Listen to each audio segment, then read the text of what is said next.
Atención, este episodio contiene lenguaje agresivo, así como descripciones de los asesinatos realizados. Se recomienda discreción.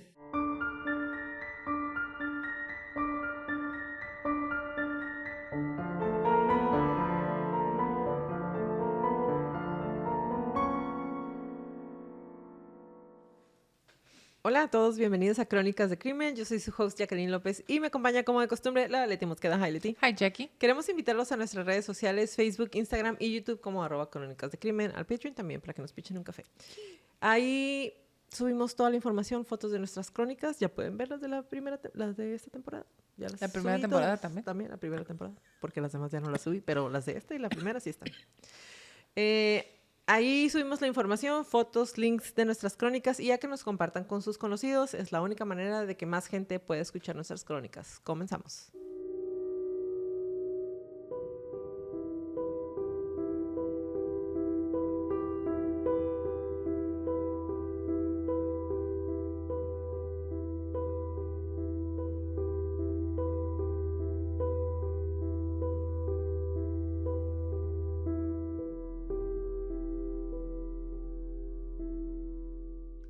En el episodio pasado les hablé acerca de este infeliz gusano miserable. Escoria. Escoria. Les platiqué un poco cómo la policía pensaba que su primer asalto había sido a Tali Shapiro en el 68. Pero en realidad había sido en el 65 la primera vez que sabemos que atacó a alguien.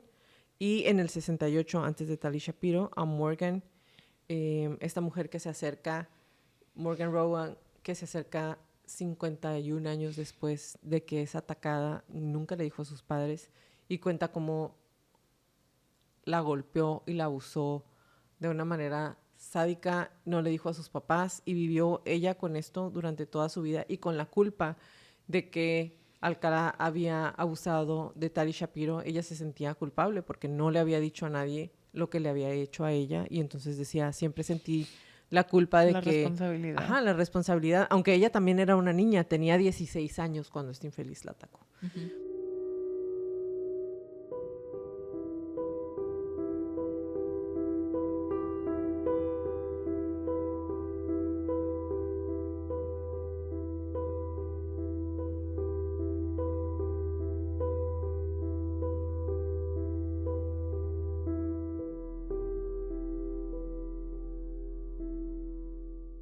Entonces, Alcalá es arrestado en el 79 y recluido sin derecho a fianza por fin. Fue juzgado por el asesinato de Samso, la niña de 12 años. Fue declarado culpable en mayo del 80 y condenado a muerte en junio. Sin embargo, el veredicto fue revocado por la Corte Suprema de California en el 84 porque los jurados habían sido informados incorrectamente de sus delitos sexuales anteriores. No sé. ¿A qué te refieres? No sé qué parte de qué mal manera. Informados. Así es. En mayo de 1986, después de un segundo juicio prácticamente idéntico al primero, excepto por la omisión del testimonio de antecedentes penales previos, fue nuevamente condenado y sentenciado a muerte en agosto. En el 92, la Corte Suprema de California confirmó el veredicto, pero Alcalá presentó una petición federal de habeas corpus. Y en el 2001, un juez de distrito de los Estados Unidos lo concedió, revocando por segunda ocasión la pena de muerte de este infeliz. Esa decisión fue confirmada en el 2003 por un panel de tribunal de apelaciones del 9º Circuito, en parte porque no se le permitió a un testigo apoyar a la afirmación de Alcalá de que el guardabosques que encontró el cuerpo de Samso había sido hipnotizado por investigadores de la policía. No, ¿de qué estás hablando? ¿De qué hablas? Hipnotizado. Aparentemente ya puedes decir, no, lo hipnotizaron y me echaron la culpa. Mientras se preparaba para su tercer procesamiento en el 2003, los investigadores del condado de Orange se enteraron de que el ADN de Alcalá, muestreado bajo una nueva ley estatal, a pesar de sus objeciones, coincidía con el semen dejado en las escenas de violación y asesinato de 2 mujeres en Los Ángeles. Evidencia adicional incluida otra coincidencia de ADN de un caso sin resolver en el 2004, condujo a la acusación de Alcalá por los asesinatos de 4 mujeres adicionales. Jill Barcombe, de 18 años, una fugitiva de Nueva York, encontrada enrollada como una pelota en un barranco en Los Ángeles en el 77, y originalmente se pensó que había sido víctima del estrangulador de Hillside. Georgia Wicks, de 27 años, fue golpeada en su apartamento, como ya los comenté en el episodio pasado, en el 77. Charlotte Lamb, de 31 años, fue abusada sexualmente, estrangulada y abandonada en el lavadero de un complejo de departamentos en el Segundo California en el 78. Y Jill Parenteau, de 21 años, fue asesinada en su departamento en Burbank en el 79. Todos los cuerpos fueron encontrados en posiciones cuidadosamente elegidas. Hay que recordar que le encantaba tomar fotografías. Cuando lo encuentran muchas fotografías de mujeres siendo abusadas sexualmente también por él. Otro par de pendientes encontrados, o sea, aretes, en el armario de almacenamiento de Alcalá en Seattle tenía residuos que coincidían con el ADN de Lamb. Durante su encarcelamiento entre el segundo y tercer juicio, Alcalá escribió y publicó un libro que se llama You the Jury, o Tú el Jurado, en el que se declaró inocente en el caso Samso y sugirió un sospechoso diferente. También presentó 2 demandas contra el sistema penal de California por un incidente de resbalón y caída y por negarse a proporcionarle una dieta baja en grasas. Ridículo. Estúpido ridículo. En el 2003, los fiscales presentaron una moción para unir los cargos de Samso con los de las 4 víctimas. Los abogados de Alcalá la impugnaron y, como explicó uno de ellos, cito: si eres un jurado y escuchas un caso de asesinato, puedes tener dudas razonables, pero es muy cínico. 5 no son alegados por testigos oculares, sino que están probados por coincidencias de ADN.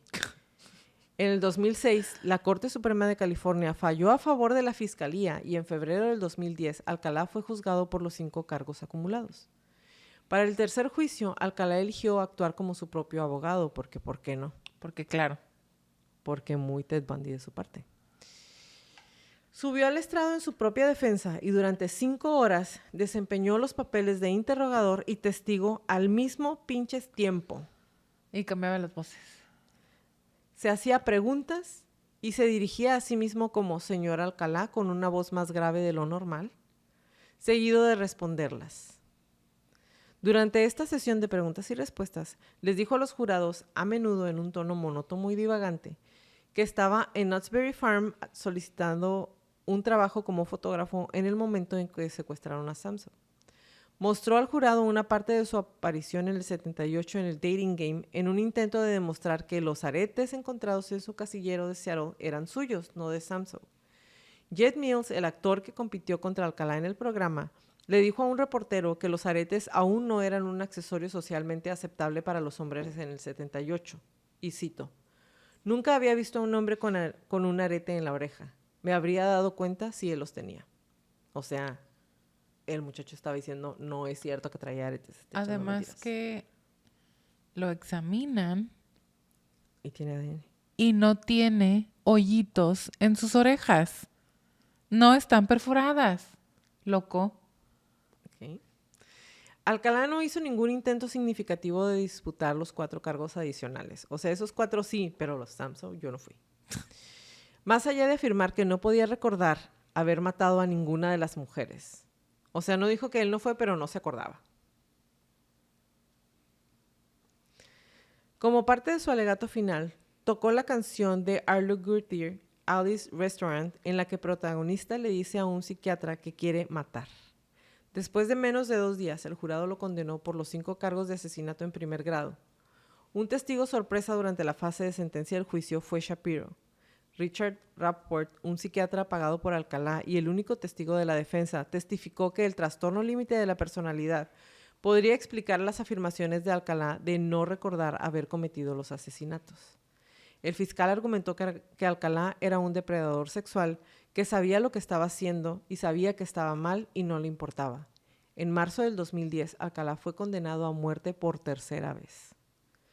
Después de su condena en el 2010, las autoridades de Nueva York anunciaron que ya no perseguiría a Alcalá debido a su condición de convicto en espera de ejecución. Sin embargo, en enero del 2011, un gran jurado en Manhattan lo acusó de los asesinatos de Creeley y Hoover en el 71 y 77. En junio del 2012 fue acusado nuevamente de asesinato. En marzo del 2010, los departamentos de policía de Huntington Beach, California, y de la ciudad de Nueva York publicaron 120 fotografías de Alcalá y buscaron la ayuda del público para identificarlas con la esperanza de determinar si alguna de las mujeres y niños que había fotografiado eran víctimas adicionales. Aproximadamente 900 fotos adicionales no pudieron hacerse públicas. Dijo a la policía que eran demasiado explícitas sexualmente como para ponerlas. Maldita sea. En las primeras semanas, la policía informó que aproximadamente 21 mujeres se habían presentado para identificarse y al menos 6 familias dijeron que creían reconocer a seres queridos que desaparecieron hace años y nunca fueron encontrados. Ninguna de las fotos estaba inequívocamente relacionada con un caso de persona desaparecida o asesinato sin resolver hasta el 2013. 110 de las fotos originales permanecen públicas en línea y la policía continúa solicitando la ayuda del público con más identificaciones. La mayoría de los sujetos permanecen sin identificar. La policía teme que algunos de los sujetos puedan ser víctimas adicionales de casos sin resolver. En marzo del 2011, los investigadores del condado de Marin, en California, al norte de San Francisco, anunciaban que estaban seguros de que Alcalá era responsable del asesinato el 9 de octubre del 77 de Pamela Jean, de 19 años. Ella desapareció después de hacer un viaje a Fisherman's Wharf para encontrarse con un hombre que se había ofrecido a fotografiarla. Su cuerpo golpeado y desnudo fue encontrado posteriormente en el condado de Marin, cerca de una ruta de senderismo, sin huellas dactilares ni ADN utilizable.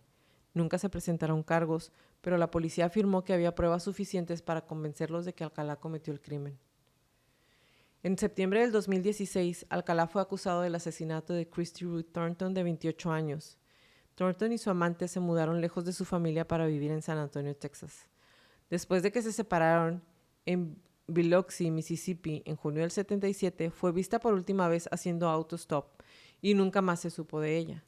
En el 2013, una imagen hecha pública por el Departamento de Policía de Huntington Beach y el Departamento de Policía de Nueva York de una mujer de cabello oscuro conduciendo una motocicleta mientras vestía una camisa amarilla fue reconocida por la hermana de Thornton. Su cuerpo fue encontrado en el condado de Sweetwater, Wyoming, a lo largo de la Interestatal en el 80, de la Interestatal 80 en 1982, pero no fue identificada hasta el 2015, cuando el ADN proporcionado por sus familiares coincidió con las muestras de tejido de sus restos. Alcalá admitió haber tomado la foto, pero no haber matado a la mujer. Ella estaba embarazada de aproximadamente 6 meses en el momento que le quitaron la vida. Thornton es la primera presunta víctima del asesinato vinculada a las fotos de Alcalá hechas públicas en el 2010. Según los informes, Alcalá, de 73 años, estaba demasiado enfermo para hacer el viaje de California a Wyoming para ser juzgado por nuevos cargos.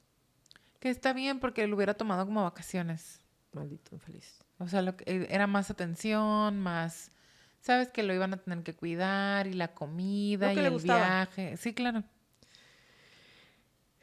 En el 2010, la policía de Seattle nombró a Alcalá como persona de interés en varios asesinatos sin resolver en el estado de Washington, ya que Alcalá había alquilado un depósito de almacenamiento en el área de Seattle, en el que los investigadores encontraron posteriormente joyas pertenecientes a 2 de sus víctimas de California en el 79. Se informó de otros casos sin resolver y que fueron objetos de una nueva investigación en California, Nueva York, New Hampshire y Arizona. Sherry Ann German, de 20 años, fue vista por última vez en Waterville, Washington, el 14 de septiembre del 76, después de ser liberada de la cárcel del condado de Douglas. Una fotografía encontrada en el casillero de Alcalá se mostró a la familia de Greenman y confirmaron que no era ella. Antoinette Jean Whitaker, de 13 años, era una estudiante que había estado viviendo en un hogar de acogida cuando salió con un hombre no identificado la noche del 9 de julio del 77. Una semana después, su cuerpo fue encontrado completamente vestido y apoyado sobre sus manos y rodillas en un terreno baldío en Lake City, Seattle. Había sido apuñalada hasta la muerte. No había evidencia de que hubiera sido agredida sexualmente. El 17 de febrero de 1978, Joyce Farthington, de 17 años, fue encontrada en un área de picnic de Seward Park, en Seattle. Estaba desnuda y acostada boca abajo. Su cráneo había sido aplastado. La adolescente con discapacidad de desarrollo también había sido golpeada, estrangulada y agredida sexualmente. Había estado viviendo en un hogar grupal en Capitol Hill cuando fue vista por última vez saliendo para reunirse con un hombre no identificado el 2 de febrero. Como pueden darse cuenta, los 70s fue como los años durante los cuales hizo más daño y son los años que estuvo libre, donde lo dejaron salir porque atacó a Shapiro, la dejan salir, ataca a esta otra chica, lo dejan salir. Lo atrapan, su mamá paga la fianza. Entonces, en todas esas veces que él está libre nuevamente es cuando suceden todos estos asaltos. Uh-huh. Y tal vez pueden decir, ok, pero el modus operandi no es el mismo. Pero también tuvo una época yo pienso, de exploración de cosas nuevas. De que a lo mejor me van a cachar si hago lo mismo y entonces cambio lo que estoy haciendo o experimentaba más con ellas, ¿no? A final de cuentas, yo pienso que una marca muy importante de él es que a la mayoría las ponía en una pose para tomarles fotografías.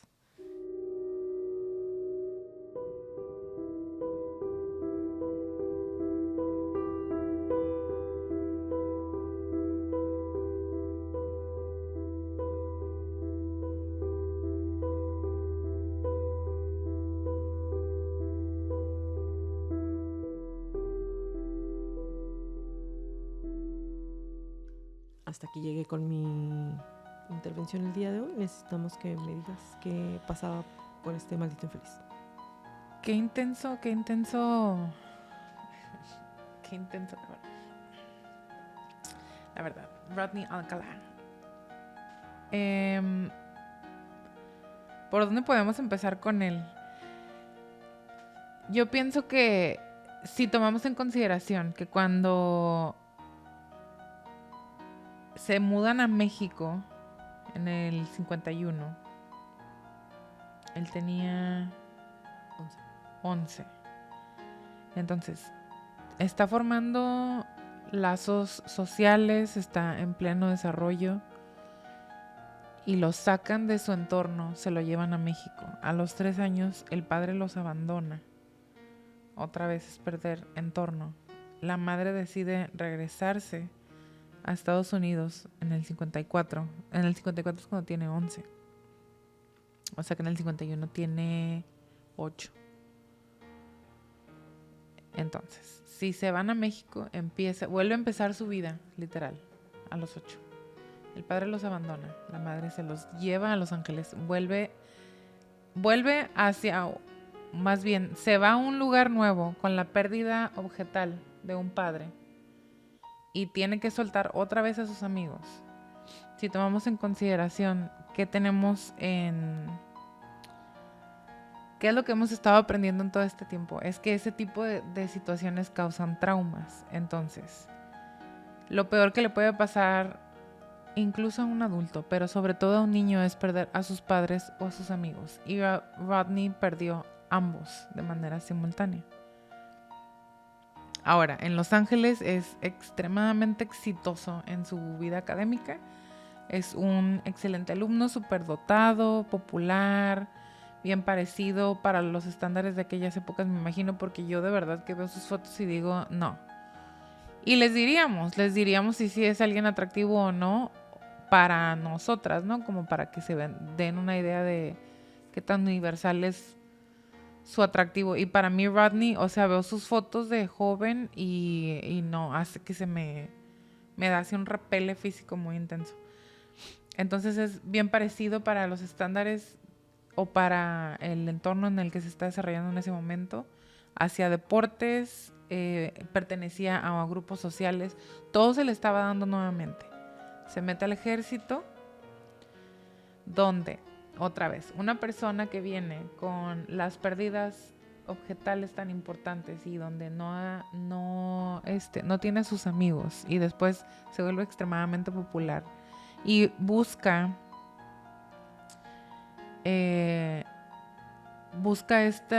estas situaciones como de emociones fuertes, está buscando tener adrenalina en su vida. Y es cuando su oficial a cargo, antes de este supuesto colapso nervioso del 64, entre el 61 y el 64, su oficial al mando ya lo describía como manipulador, vengativo, insubordinado. Recibió varias medidas disciplinarias. En el 64 tiene su colapso nervioso y le dan este diagnóstico de trastorno antisocial de la personalidad. O sea, estamos viendo a una persona que no tiene miedo, no procesa las emociones al igual que cualquier otra persona. No hay interferencia de emociones como las tenemos las personas que no somos un trastorno, que no tenemos un trastorno antisocial de la personalidad. Cuando una persona normal, y quiero decir normal, que no tiene un trastorno, sobre todo un antisocial, cuando vamos a tomar una decisión, sí involucramos emociones, ya sea las emociones que me llevaron a este punto de tomar la decisión o qué emociones voy a experimentar una vez que tome la decisión o que haga una acción. Pero gente como Rodney, sobre todo Rodney, no procesa ese tipo de información. Y lo podemos ver desde muy, muy joven, que no, o sea, no tiene ningún tipo de conexión real, emocional con la gente a su alrededor, con su entorno. Y pienso que viene muy, muy enraizado desde cuando su padre se va y tiene que soltar a sus amigos. O sea, casi como que su medio, su crianza, lo fue llevando a que pudiera desconectarse así de fácil. Si es que no lo traía ya desde niño, porque no tenemos información de su niñez en cuanto a si tuvo agresión o crueldad hacia animales, o si estaba robando, o si estaba quemando cosas, o si estaba espiando a sus primas, amigas, hermanas. O sea, no tenemos esa información. Pero yo estoy segura que sí, que forzosamente sí había algo de eso. Y una vez que ya de adulto, cuando ya lo atrapan, las 750 veces que lo atrapan y lo sueltan, logra convencer al psiquiatra con su encanto. O sea, y se le refuerza esta creencia de que puede hacer lo que quiere y no pasa nada. Entonces eso alimenta su ego y sus características narcisistas. Le gusta saber que tiene no nada más el control, sino que puede causar caos a su alrededor. Eso para él resulta placentero. Ahora, en los 70 sobre todo, esa década es horrible, yo pienso, para los Estados Unidos. Porque todo estaba pasando. Era el boom de los asesinos en serie, el boom de la violencia sexual, el boom del crimen. Estaban saliendo, como ya les hemos comentado antes, estaban saliendo de la liberación sexual, entonces había muchísima promiscuidad y era muy complicado contener a los adolescentes y a los adultos también. ¿Y por qué lo menciono? Porque entonces estamos hablando de una década donde hay mucha información y a la vez nada, y se tenía la creencia de que un pedófilo o una persona agresiva sexualmente podía ser rehabilitada por medio de educación y psicoterapia.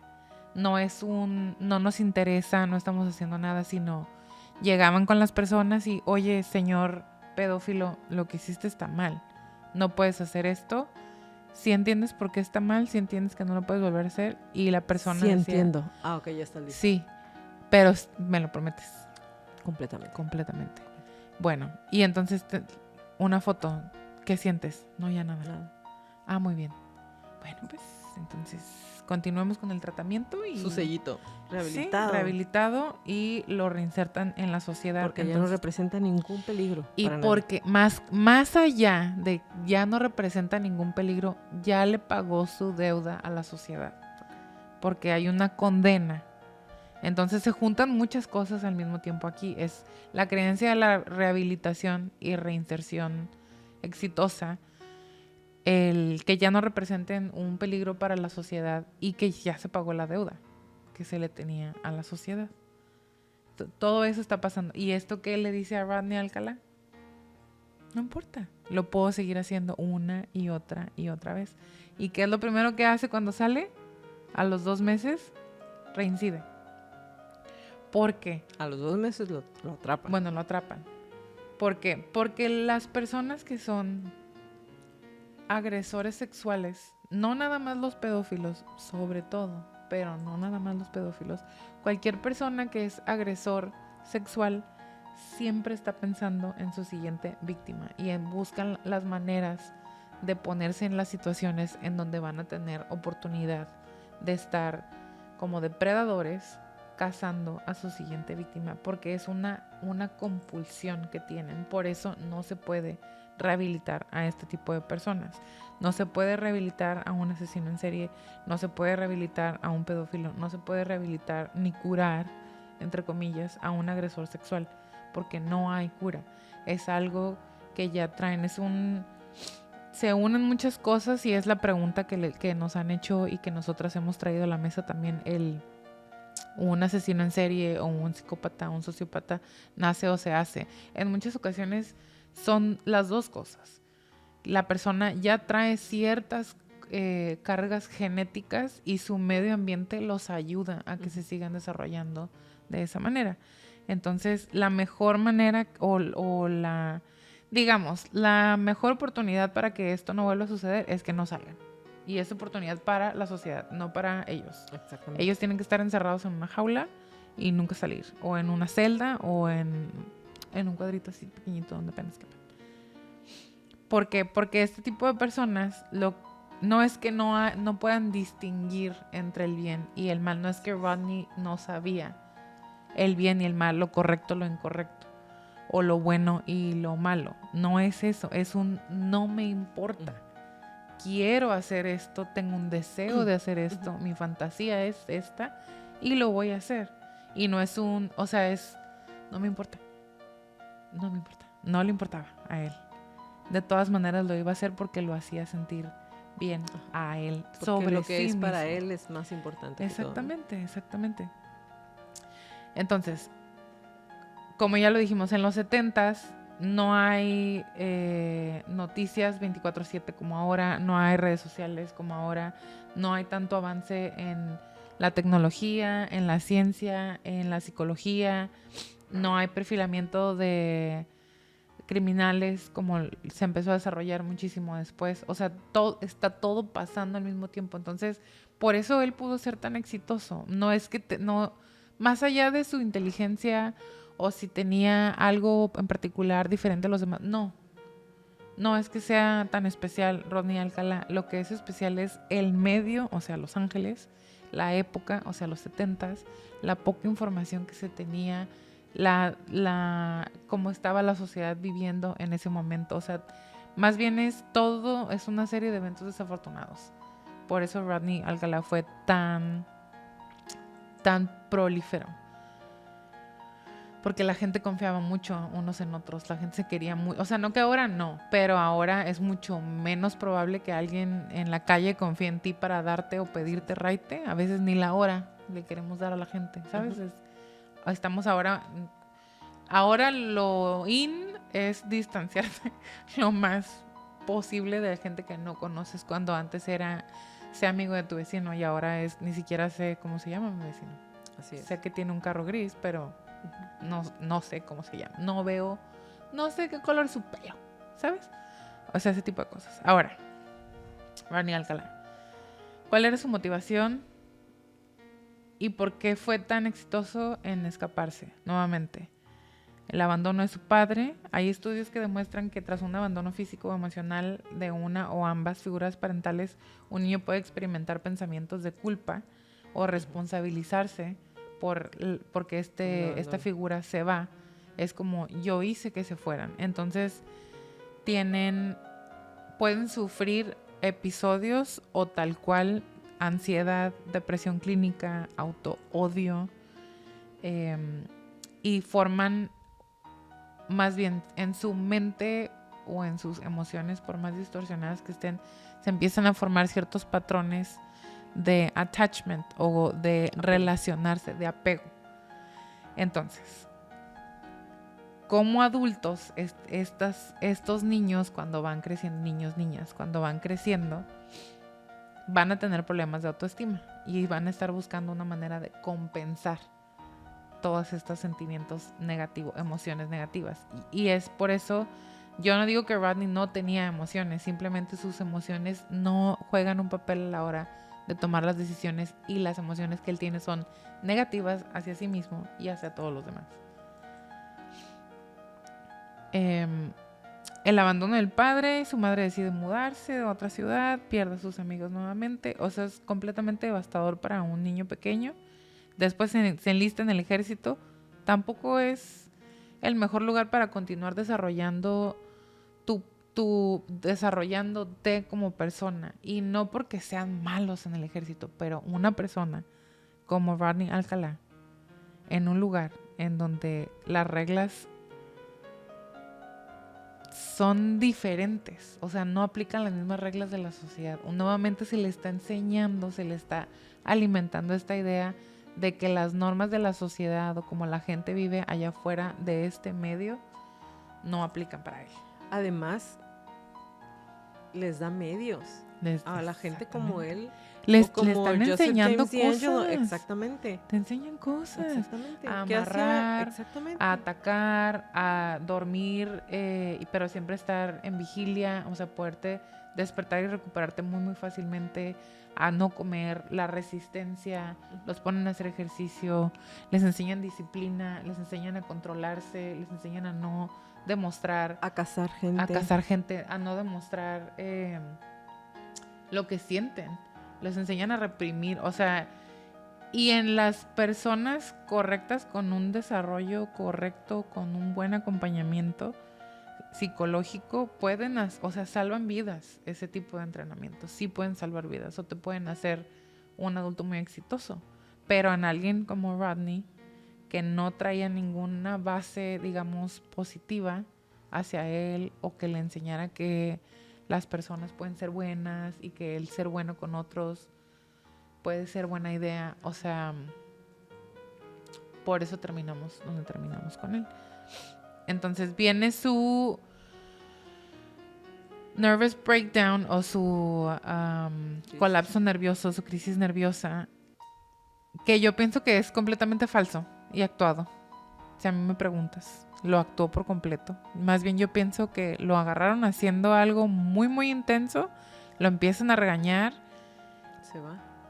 Él pretende sentirse súper mal o se pone más agresivo.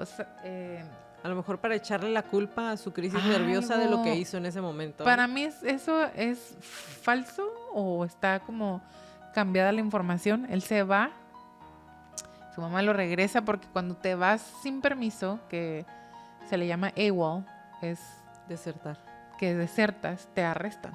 Entonces la mamá le dice, te van a arrestar, mijo, regrésate. Y se regresa y cierra su ciclo y se va. Que es lo que decíamos hace rato. Para mí es no quiero estar lidiando con este problema, la neta. O sea, tenga sus papeles, ya es libre, gracias, que le vaya muy bien. Ahora es problema de la sociedad. Ahora es problema de la sociedad. Mi problema con eso es pudieron haber hecho un mejor trabajo. O sea, desde ahí pudieron haber terminado con esto. No con el personaje necesariamente, pero mételo a la cárcel, mándalo a un hospital psiquiátrico, fíchalo de alguna manera, avísale al FBI, mira, pasó esta mal, sí lo dejé pasar por 3 años, sorry, ya aprendí mi lección, pero necesito que alguien lo esté vigilando porque lo va a volver a hacer. Porque ahora, ya desde ahí... Sí, cuando la policía lo soltaron los del ejército, pero lo agarran la primera vez con Tali Shapiro. Y ya traía el historial de que es un sadista. Pero es que si no, la policía, ¿cómo iba a saber si el ejército cierra el... Sí, o sea, a lo que voy es, oye, ya lo agarré. Archivo. Tú como ejército sabes que agarré a un ex tuyo Que Pero el sabes ejército, que trae ¿cómo este se va a dar problema. cuenta si la policía no le avisa a nadie más? Pues, ¿Sabes? O sea, mal, todo mal. Una persona antisocial con trastorno antisocial de la personalidad no tiene empatía hacia nadie y nada, lo cual es psicopatía o sociopatía. No hay preocupación por lo correcto o lo incorrecto. Preocupación en el aspecto de no me importa, no me preocupa cómo se va a ver, cómo lo va a experimentar la otra persona, cuáles son las consecuencias, si es que las hay o no las hay. No les importan las normas de la sociedad, no hay culpa, no hay remordimiento, son sumamente encantadores, mentirosos, manipuladores, disfrutan engañando a las otras personas. Es una combinación muy peligrosa de características. Y agréguenle todo lo demás que ya trae Rodney.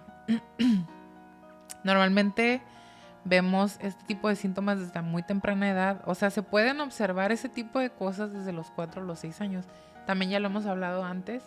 No se puede dar un diagnóstico negativista desafiante hasta... Ay, no me acuerdo, pero creo que es hasta los 8 años o es a partir de los 8 años cuando se puede empezar a observar. Pero las cosas raras en los niños se ven desde muy chiquititos. Desde muy chiquititos se puede ver algo no anda bien, algo es diferente. Este niño, ¿sabes? Le pega a todos los otros niños a su alrededor y cuando lo regañas no llora, no le importa y lo vuelve a hacer. Este tipo, o sea, que un niño de 4 años claramente no procesan la información igual que un adulto o un adolescente, pero cuando a un niño de 4 años le dices normalmente que no haga algo, después de varias repeticiones entienden que hay una consecuencia y la quieren evitar. Pero si no la quieren evitar, si no les importa. si no les importa, si parecen disfrutarlo, ese tipo de cosas son las que se tienen que empezar a revisar. Pero otra vez, en los 70s, ¿quién le está prestando atención a un niño de 4 o 6 años? Nadie. Y no se creía, de verdad, no creían en la validez o en la utilidad de la psicoterapia. Entonces, aunque lo hayan visto, nadie le prestó atención, no hicieron nada. Nada, o sea... Todo mal. Todo mal. Lo importante recordar es que con un asesino en serie y sobre todo con un depredador sexual, no es que hay un momento en donde explota algo en su cerebro y de ahí en adelante comienzan a cometer crímenes. Es algo que se va cocinando, se va formando desde la infancia y va cobrando más forma en la adolescencia para ya desembocar en la vida adulta. La mayoría de las veces, a veces el desemboque es desde la adolescencia. Pero no es como que Rodney era súper buena onda todo el tiempo y de pronto, ¡pum! Ay, se le presentó la oportunidad y la tomó. No, Rodney venía acomodando todo esto desde su adolescencia. Cazando las oportunidades. Exactamente. Entonces, Rodney probablemente comenzó con los actos violentos muchísimo antes de lo que se sabe o se cree. O sea, no sé para ti, pero para mí incluso muchísimo antes del 61 empezó él con Para mí empezó cosas. desde que estaba en el ejército. No, para mí es desde antes. Probablemente ahí refinó lo que estaba... Sí, probablemente ahí encontró todas las herramientas que le hacían falta las habilidades. Que es muy similar, si te das cuenta, a lo que pasó con Joseph James DeAngelo. Maldita sea. Que también encontraron lo mismo ahí en el ejército, ¿sabes? Maldita sea. Sí, definitivamente sí. Ahora, las motivaciones de Rodney son sexuales. Todos sus crímenes tienen una motivación sexual. Por eso es tan peligroso. Porque normalmente es una compulsión, una obsesión y entonces no tienen una buena regulación de impulsos. Por eso el ataque de Tali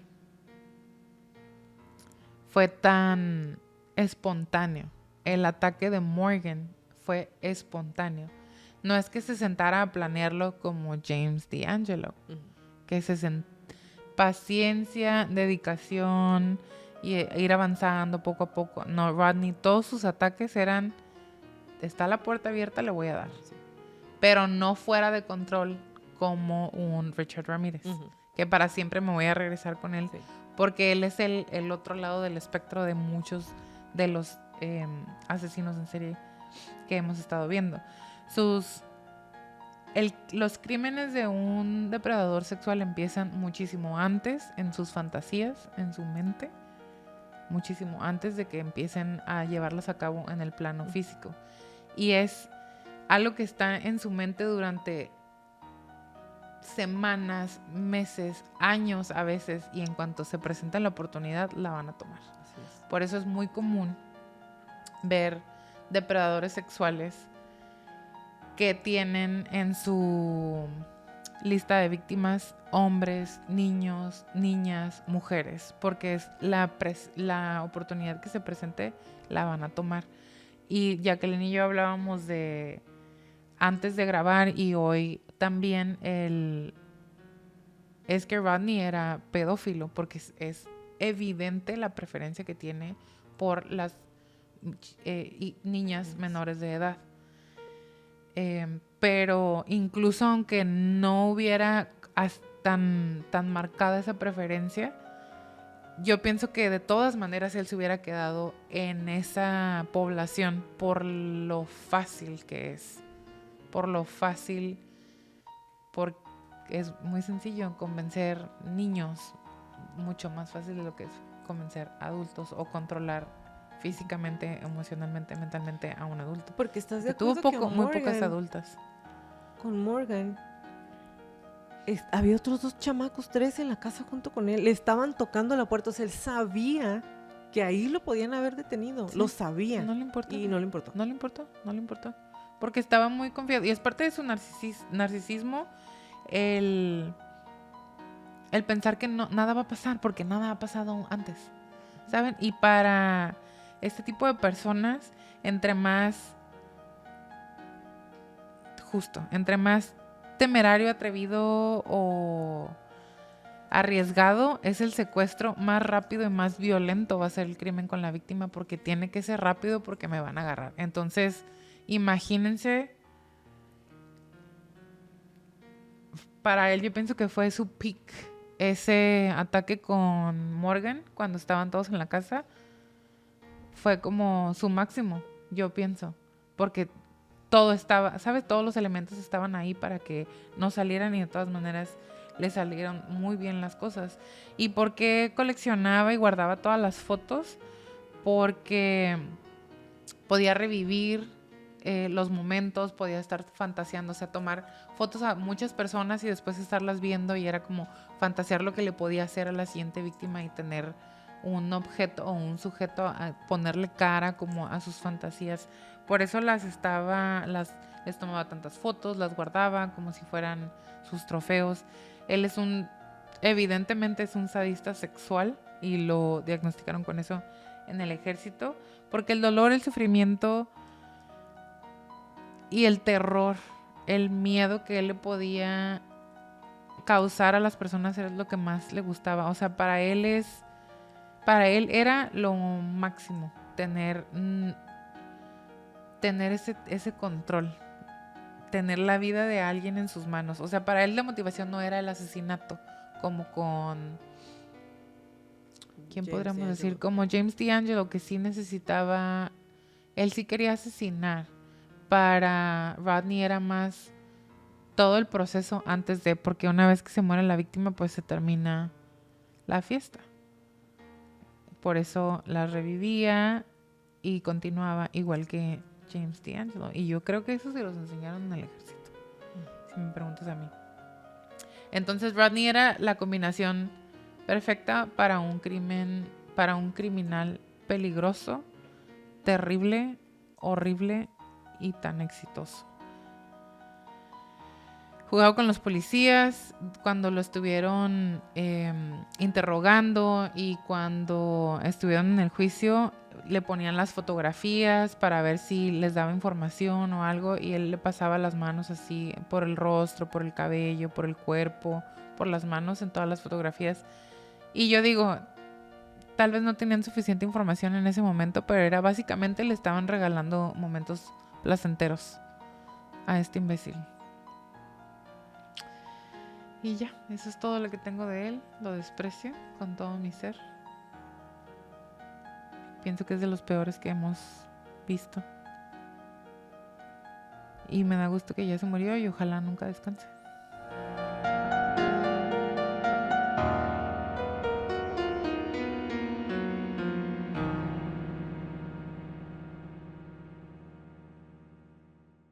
Se murió en el 2021 a los 77 años de un ataque al corazón. Espero que su alma nunca encuentre ni un poquito de paz. Gracias por acompañarnos en un episodio más de Crónicas de Crimen. Los esperamos en nuestro próximo capítulo. Si les gustan nuestras crónicas, por favor, regálenos un review en iTunes y en Spotify. Y suscríbanse a nuestro canal de YouTube, regálenos muchos likes, un café en el Patreon. Y si tienen alguna crónica que quieren que pase a la lista de nuestras próximas temporadas, mándenos un correo a info@cronicasdecrimen.mx. Como les repetimos en todas las crónicas, crean los instintos siempre. Si algo no se siente bien, si algo me dice que salga corriendo, vete. Es mejor parecer paranoico y estar a salvo a quedarte y poner en peligro tu vida. Ahora sí, bye crónicos. Bye Jackie. Bye Leti.